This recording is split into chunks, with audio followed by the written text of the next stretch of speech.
விழுப்புரம் மாவட்டம் விக்கிரவாண்டி தாலுகா ஆத்தியூர் திருக்கை என்ற சிறிய கிராமத்தை சேர்ந்தவர் வினிதா. வயது 17. அவரது பெற்றோர் தினம் கூலி வேலை செய்து குடும்பத்தை நடத்தி வந்தனர்.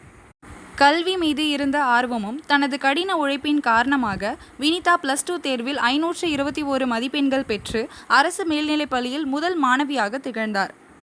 அரசு பள்ளி மாணவர்களுக்கு வழங்கப்பட்ட 7.5% இடஒதுக்கீட்டின் மூலம் பொறியியல் கல்லூரியில் சேர வேண்டும் என்ற கனவுடன் விண்ணப்பித்தார். ஆனால் தவறான பிரிவில் பதிவு செய்யப்பட்டதால் தங்குமிட வசதி இல்லாத ஒரு கல்லூரியில் மட்டுமே இடம் கிடைத்தது. தினமும் கூலி வேலை செய்கிற பெற்றோரால் கல்வி கட்டணம் மற்றும் விடுதி செலவுகளை சமாளிக்க இயலாமல் கனவுகள் நொறுங்கும் நிலை உருவானது. அந்த சூழலில் வினிதா மாவட்ட கலெக்டர் அலுவலகத்தில் மனு அளித்தார். அவளது மனுவை பரிசீலித்த மாவட்ட கலெக்டர் ஷேக் அப்துல் ரஹ்மான் இந்த மாணவியின் கல்வி தொடர வேண்டும் என்று முடிவு செய்து உடனடியாக ஆணை பிறப்பித்தார்.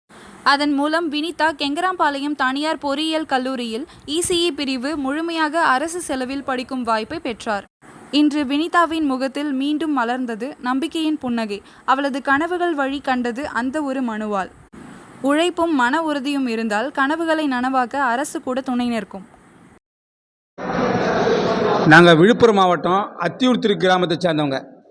கடந்த வாரம் எங்கள் பள்ளியில் முதல் மதிப்பெண் பெற்ற மாணவி நெட் சென்டரில் 7.5 இடஒதுக்கீட்டில் பதிவு பண்ணாதனுடைய விளைவாக அவங்களுக்கு சீட்டு கிடைக்கல பொறியியல் காலேஜில்.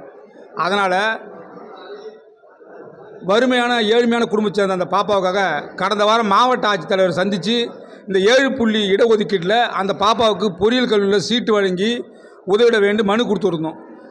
மின்னல் வேகத்தில் செயல்பட்ட மாவட்ட ஆட்சித்தலைவர் அவர்கள் உடனடியாக அந்த குழந்தைக்கு அரசிடம் முறையிட்டு 7.5 இடஒதுக்கீட்டில் ஹாஸ்டல் ஃபீஸு உட்பட அனைத்து ஃபீஸும் இல்லாமல் கல்லூரியில் சேர்க்க பெரும் உதவி செய்த மாவட்ட ஆட்சித்தலைவர்களுக்கு இந்த மாணவி சார்பாகவும் அத்தியூர் திருக்கை சார்பாகவும் எங்களுடைய நன்றியை தெரிவித்துக் கொண்டு இப்பொழுது மாவட்ட ஆட்சித்தலைவரை இன்று சந்தித்தோம். அவர் அந்த குழந்தைக்கு இனிப்பு வழங்கி மகிழ்ச்சியை கொண்டாடினோம்.